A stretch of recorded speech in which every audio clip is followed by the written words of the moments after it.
నమస్తే వైఎస్ఆర్ న్యూస్ కి స్వాగతం. బులెటిన్ లో ముందుగా హెడ్లైన్స్. వైఎస్ఆర్సీపీ ఎప్పుడు కూడా ప్రజలకు తోడుగా ఉంటుంది. YS Jaganmohan Reddy.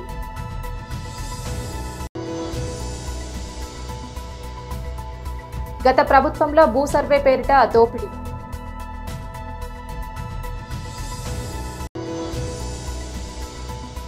Assembly media point వద్ద మాట్లాడుతున్న బీఆర్ఎస్ ఎమ్మెల్సీలు.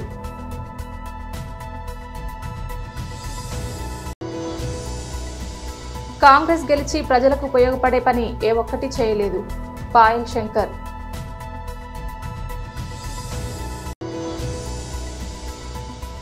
హైకోర్టులో లంచ్ మోషన్ పిటిషన్ వేసిన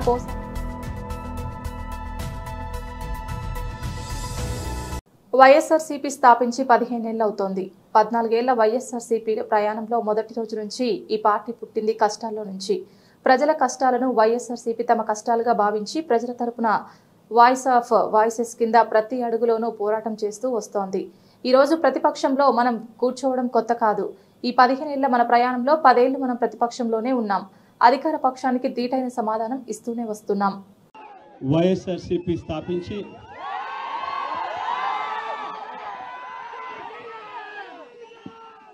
15 సంవత్సరాలు దాదాపుగా ఈ రోజుతో మొదలవుతా ఉంది. ఈ 15 సంవత్సరాల ఈ వైఎస్ఆర్సీపీ ప్రయాణంలో మొట్టమొదటి రోజు నుంచి ఈ పార్టీ పుట్టింది కష్టాల్లో నుంచే పుట్టింది. ప్రజల కష్టాలను వైఎస్ఆర్సీపీ పార్టీ తమ కష్టాలుగా భావించి ప్రజల తరపున వాయిస్ ఆఫ్ ది వాయిస్లెస్ కింద ప్రతి అడుగులోనూ పోరాటం చేస్తూనే వస్తూ ఉంది వైఎస్ఆర్సీపీ. ఈరోజు ప్రతిపక్షంలో మనం కూర్చోవడం కొత్త కాదు. ఈ 15 ఏళ్ల మన ప్రయాణంలో 10 సంవత్సరాలు మనం ప్రతిపక్షంలోనే ఉన్నాం. దీటైన సమాధానం అధికారంలో ఉన్న వాళ్ళకు ఎప్పుడు ఇస్తూనే వచ్చాం. కళ్ళు మూసుకొని కళ్ళు తెరిచేసరికి సంవత్సరం అయిపోయింది. ఇప్పటికే మరో 3 సంవత్సరాలు 4 సంవత్సరాలలో మళ్ళీ ఈసారి వచ్చేది మళ్ళీ వైఎస్ఆర్సీపీ పార్టీనే.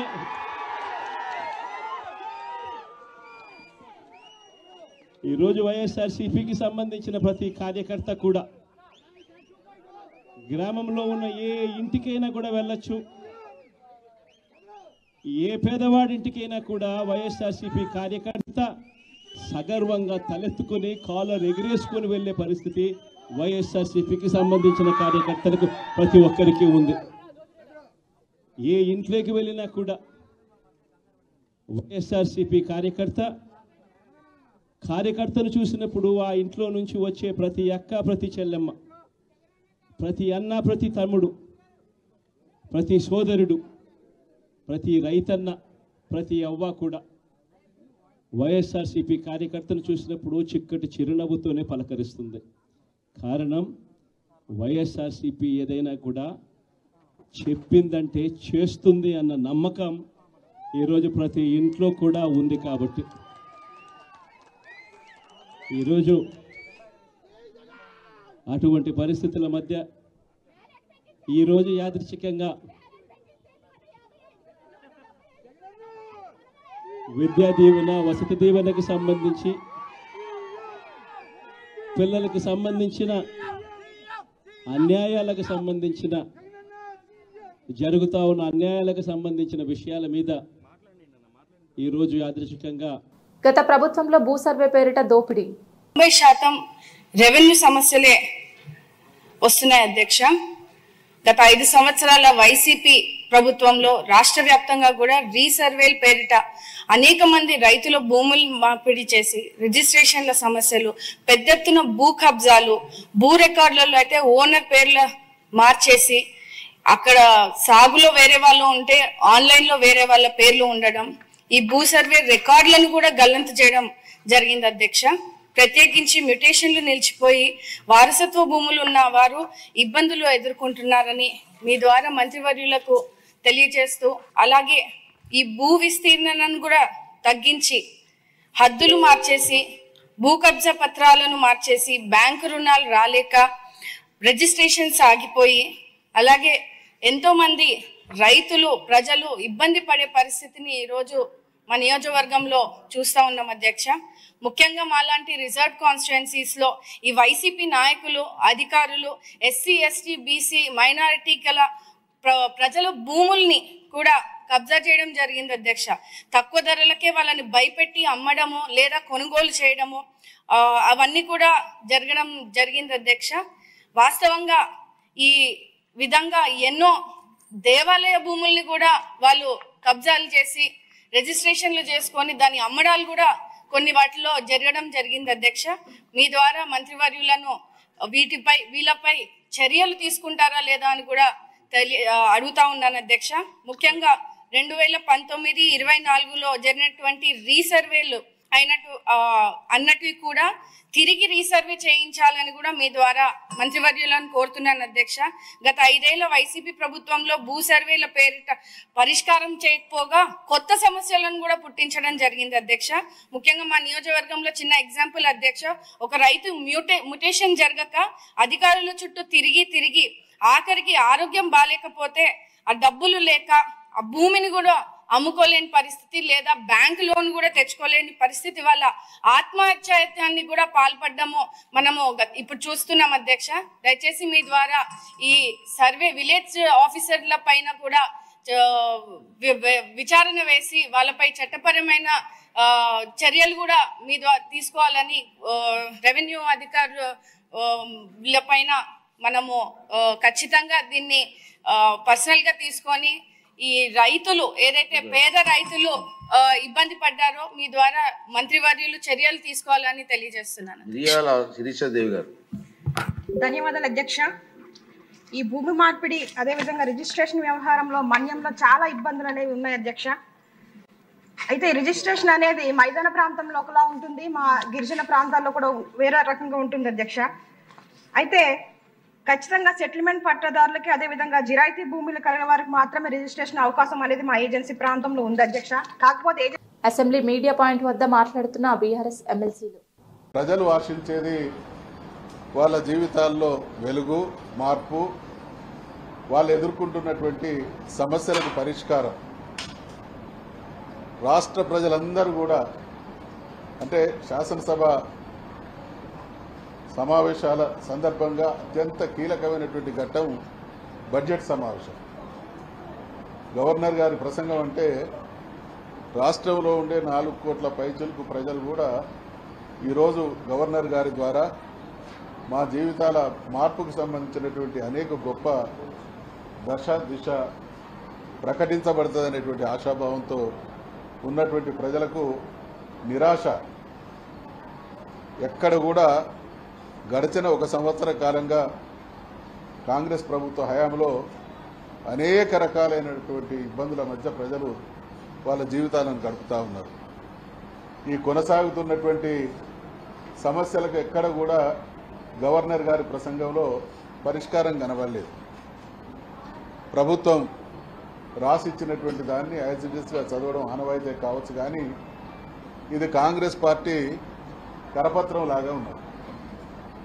ఈరోజు తెలంగాణలో ఎక్కడ చూసినా కూడా మాకు సాగునీరు అందడం లేదు, మా పంటలు ఎండిపోతున్నాయి, మాకు పరిష్కారం చూపించండి. గతంలో తెలంగాణ రాష్ట్ర సమితి అధికారంలో ఉన్నప్పుడు ఎండాకాలంలో కూడా మత్తలు దూకినటువంటి పరిస్థితిని చూసినాం.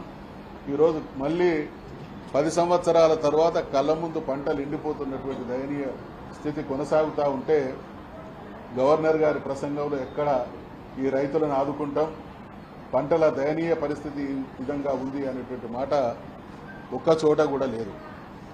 వాళ్ళు చేయనటువంటి పనులు చేసినట్టు, బ్రహ్మాండంగా ప్రజలందరూ కూడా సుఖ సంతోషాలతో ఉన్నట్టు భ్రమింపజేసేటువంటి ప్రయత్నం చేసింది.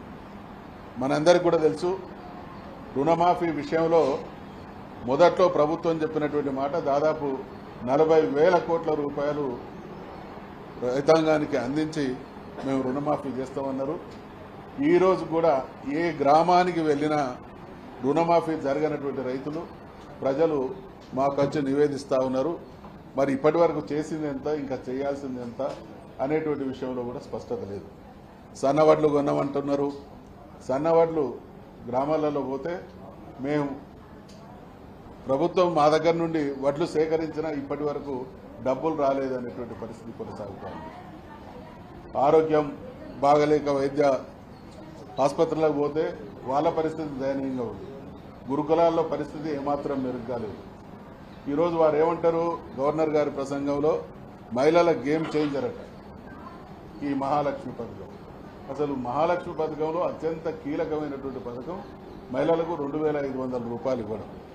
దాని ఊసే లేకుండా సంవత్సర కాలంగా వాళ్ళు చెప్పినటువంటి మేనిఫెస్టో 15 మాసాలు ముగుస్తున్నటువంటి సమయంలో వాళ్ళకి ఎలాంటి సహకారం అందించకుండా వాళ్ళ జీవితాల్లో ఏదో గొప్ప మార్పు జరిగినట్టు. కాంగ్రెస్ ప్రభుత్వం ప్రజలకు ఇచ్చిన ఏ వాగ్దానాన్ని విజయవంతంగా అమలు చేయలేదు. చేయనటువంటి పనులు చేసినట్లు గొప్పలు చెప్పుకునే ప్రయత్నం చేశారు తప్ప కాంగ్రెస్ గెలిచి గద్దెనెక్కి ప్రజలకు ఉపయోగపడే పని ఏ ఒక్కటి చేయలేదు.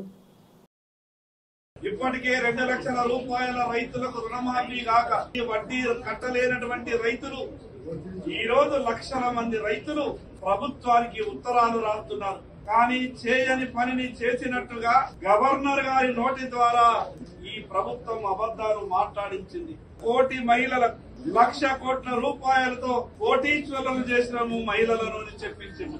ఈ ప్రభుత్వానికి సూటిగా అడగదలుచుకున్నాం. తెలంగాణ రాష్ట్రంలో ఉన్నటువంటి ఏ గ్రామాన్నైనా మీరు ఎంచుకోండి, ఏ మహిళా సోదరి మనకి కోటి రూపాయల సాయం ప్రభుత్వం ద్వారా వచ్చిందో ఈ ప్రభుత్వం నిరూపించాలా. ఈ మహిళా సోదరి వలన వాళ్ళందరినీ కూడా కోటీశ్వరులుగా చేయడానికి 1000 మెగావాట్ల సోలార్ విద్యుత్ కూడా ఇచ్చినామని చెప్పారు. ఇప్పుడు అది ప్రాసెస్ లో నడుస్తున్నది. ఎక్కడా కూడా పని మొదలు కాలేదు. చేయనటువంటి పనులన్నీ కూడా చేసినట్టు చూపించి గొప్పగా చెప్పేటటువంటి ప్రయత్నం చేసింది. 317 జీవో మీద ఉద్యోగులు ఇబ్బంది పడుతున్నారు. భర్త ఒక దగ్గర, భార్య ఒక దగ్గర, పిల్లలు ఒక దగ్గర, తల్లిదండ్రులు ఒక దగ్గర, చెట్టుకొక్కలు పుట్టకొక్కలు. ఈ రోజు తెలంగాణ ఉద్యోగులు 317 జీవో వల్ల ఉంటే దానిపై ప్రభుత్వం కనీస స్పష్టత ఇవ్వలేదు. ఈ రాష్ట్ర ప్రభుత్వం రైతుల పంటల బీమా పథకం అమలు చేయని కారణంగా ఈ రాష్ట్రంలో ఈ రోజు భూగర్భ జలాలన్నీ అట్టడిగిపోయిన కారణంగా పంటలన్నీ ఎండిపోతున్నాయి. కనీసం ప్రభుత్వం రైతులకు ఏ రకంగా సాయం చేస్తుందో ఆ విషయాన్ని కూడా చెప్పేటటువంటి ప్రయత్నం చేయలేదు. చేయనటువంటి పనులని చేసినట్టుగా గవర్నర్ గారి నోట చెప్పించే ప్రయత్నం చేసినటువంటి ప్రభుత్వం ఏ రకంగా ఈ రాష్ట్రాన్ని పరిపాలిస్తున్నదో అర్థం చేసుకోవచ్చు. బడ్జెట్ లో గత బడ్జెట్ లో కేటాయించినటువంటి ఎస్సీ, ఎస్టీ, బీసీల నిధులు కనీసం 20% కూడా ఖర్చు కాలేదు. అన్ని విషయాలలో గవర్నర్ గారి నోటితోని అబద్దం చెప్పించే ప్రయత్నం చేసింది. కాబట్టి ఈ విషయాలన్నిటి మీద రేపు గవర్నర్ గారు ధన్యవాదాలు చెప్పేటటువంటి తీర్మానంలో ప్రభుత్వం చేసినటువంటి అన్ని తప్పుల మీద భారతీయ జనతా పార్టీ నిలదీస్తుందని ఈ సందర్భంగా తెలియజేస్తుంది. సినీ నటు పోసాని కృష్ణమురళి కేసుల వ్యవహారంలో ఈ రోజు కీలక పరిణామం చోటు చేసుకుంది. సిఐడి పోలీసులు వేసిన పిటి వారెంట్ను ఆయన హైకోర్టులో సవాలు చేశారు. పోసాని తరపున వైసీపీ రాష్ట్ర లీగల్ వ్యవహారాల కార్యదర్శి మాజీ ఏఏజీ పొన్నవోలు సుధాకర్ రెడ్డి హైకోర్టులో లంచ్ మోషన్ పిటిషన్ దాఖలు చేశారు. ఈ పిటిషన్ను హైకోర్టు విచారణకు స్వీకరించింది. మధ్యాహ్నం భోజన విరామం అనంతరం విచారణ చేపట్టనుంది. పవన్ కళ్యాణ్, నారా లోకేష్లపై అనుచిత వ్యాఖ్యలు చేశారనే అభియోగాలపై పోసానిపై పలు పోలీస్ స్టేషన్లలో కేసులు నమోదయ్యాయి. అన్ని కేసుల్లో ఆయనకు కోర్టులు రిమాండ్ విధించాయి. మరోవైపు అన్ని కేసుల్లో బెయిల్ కూడా మంజూరైంది. జైలు నుంచి పోసాని విడుదలవుతారని భావిస్తున్న తరుణంలో కీలక పరిణామం చోటు చేసుకుంది. గుంటూరు సిఐడి పోలీసులు పీటీ వారెంట్ వేయడంతో ఆయన విడుదల ఆగిపోయింది. ఈ నేపథ్యంలోనే చేస్తూ హైకోర్టులో లంచ్ మోషన్ పిటిషన్ దాఖలు చేశారు. ప్రత్తిపాడు కాకినాడ జిల్లా ప్రత్తిపాడు నియోజకవర్గంలో ఇటీవల జరిగిన సంఘటనపై జనసేన పార్టీ ఇన్ఛార్జ్ పదవి నుంచి సస్పెండ్ చేస్తూ జనసేన పార్టీ నిర్ణయం తీసుకుంది. ప్రత్తిపాడు ప్రభుత్వ ఆసుపత్రిలో ఒక రోగికి వైద్యం నిమిత్తం వరుపుల తమ్మయ్య బాబు డాక్టర్తో దురుసుగా ప్రవర్తించాడనే కారణంగా పార్టీ అధిష్టానం నిర్ణయం తీసుకుందని తెలుసుకున్న డాక్టర్ శ్వేత లింగంపర్తి వరుపుల తమ్మయ్య బాబును వారి నివాసం వద్ద కుటుంబ సభ్యులతో కలిశారు. ఈ సందర్భంగా మీడియాతో మాట్లాడుతూ ఆ రోజు ప్రత్తిపాడు ప్రభుత్వ ఆసుపత్రిలో జరిగిన ఘటనలో తమ్మయ్య బాబు వలన నాకు ఎటువంటి ఇబ్బంది కలగలేదని, నా మనోభావాలు దెబ్బతినలేదని డాక్టర్ శ్వేత వారి కుటుంబ సభ్యులు మీడియా ముఖంగా తెలిపారు. అందరికీ నమస్కారం అండి. నేను డాక్టర్ శ్వేతాల పెదనాన్ని. తను పత్తిపాడు పిహెచ్సిలో జాబ్ చేస్తుంది. నా పేరు రామగోపాల్ అండి, మాది కాకినాడ. వాళ్ళ పెద్దనాన్న నేను. మొన్న పత్తిపాడు పిహెచ్సిలో ఇష్యూ జరిగినప్పుడు చెప్పింది మొత్తం అంతా. తను నేను ఊర్లో లేని వేళ మండే వచ్చిన తర్వాత చెప్పింది. ఇది ఒక దురదృష్టకరమైన సంఘటన. ఇది ఇందులో మా పాప ప్రమేయం కానీ రామయ్యబాబు గారి ప్రమేయం కానీ ఏమీ లేదు. మధ్యలో అటెండెన్స్ వచ్చి పేషెంట్ కూడా వచ్చిన వాళ్ళు గొడవ పెట్టారని చెప్పింది తను. ఇది రోడ్ యాక్సిడెంట్ అయిందంట. రోడ్ యాక్సిడెంట్లో తను ట్రీట్మెంట్ చేస్తూ ఉంటే వాళ్ళు వచ్చి కొంచెం మిస్బిహేవ్ చేశారని చెప్పింది. చెప్పిన తర్వాత పోలీస్ స్టేషన్కి అది కంప్లైంట్ ఇస్తే పోలీసులు వచ్చారట. మరి వాళ్ళు యాక్చువల్గా మరి ఏం చెప్పారు ఇద్దరు రామబాబు గారికి, వారు రావడం జరిగింది. వారు అడిగింది కూడా కరెక్టే.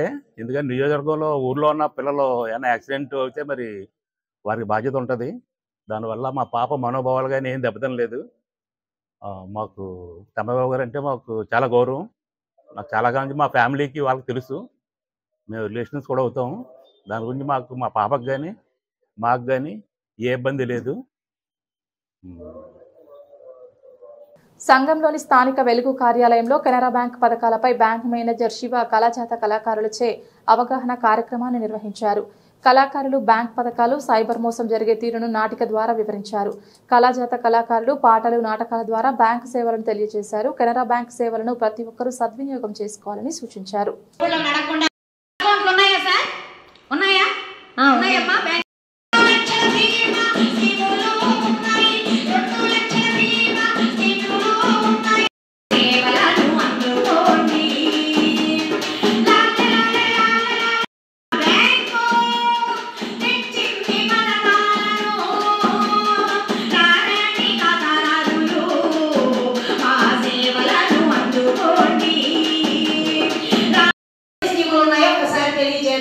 వచ్చింది కెనరా బ్యాంక్. ఈ మీటింగ్ కాడ కూర్చోకపోతే ఈ గ్రూపుల్లో డబ్బులు ఎక్కడ యాడకి చంపుతారు అని చెప్పి వచ్చి కూర్చున్నారు.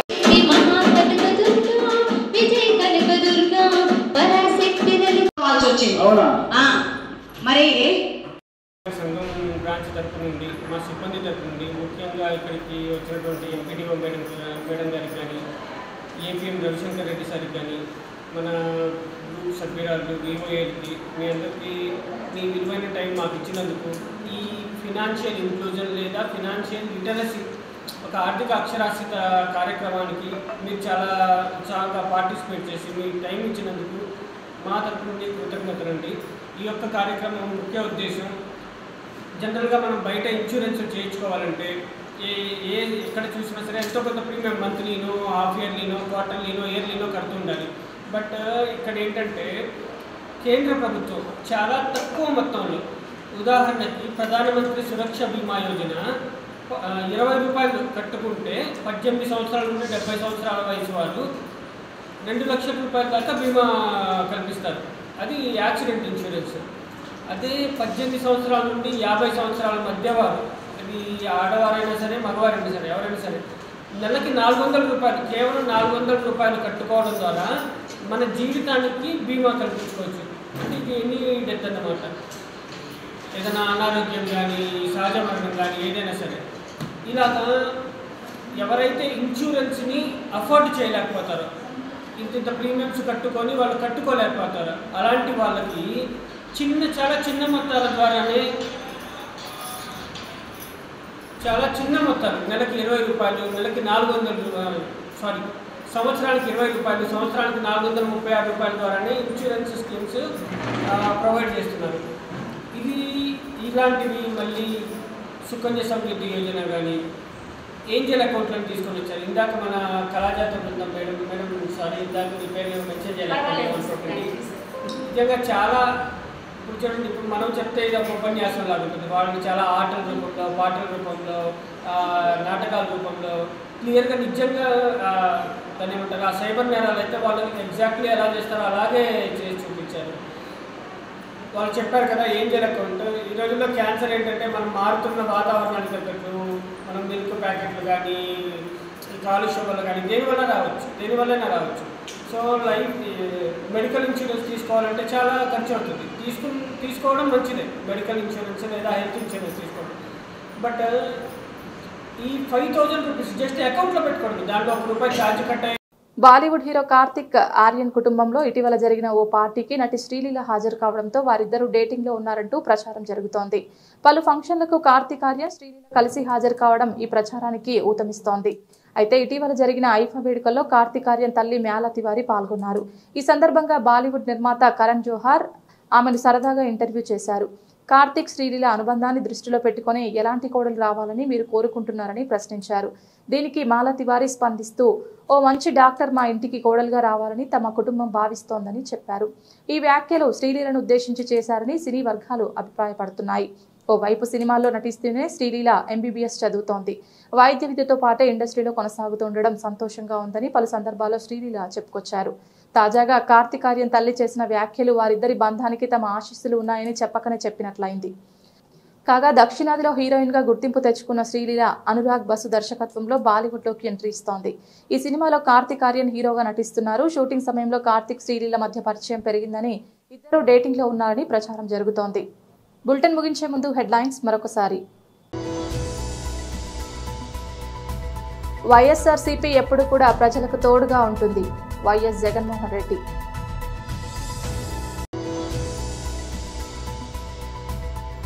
గత ప్రభుత్వంలో భూ సర్వే పేరిట దోపిడీ.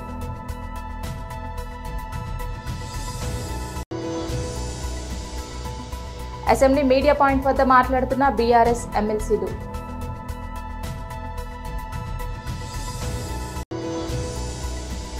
కాంగ్రెస్ గెలిచి ప్రజలకు ఉపయోగపడే పని ఏ ఒక్కటి చేయలేదు. పాయల్ శంకర్.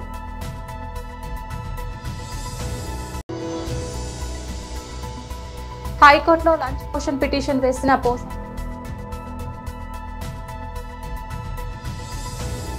ఇది ఇవాల్టి బులెటిన్. తిరిగి మరొక బులెటిన్లో మళ్ళీ కలుసుకుందాం. అంతవరకు సెలవు. నమస్కారం.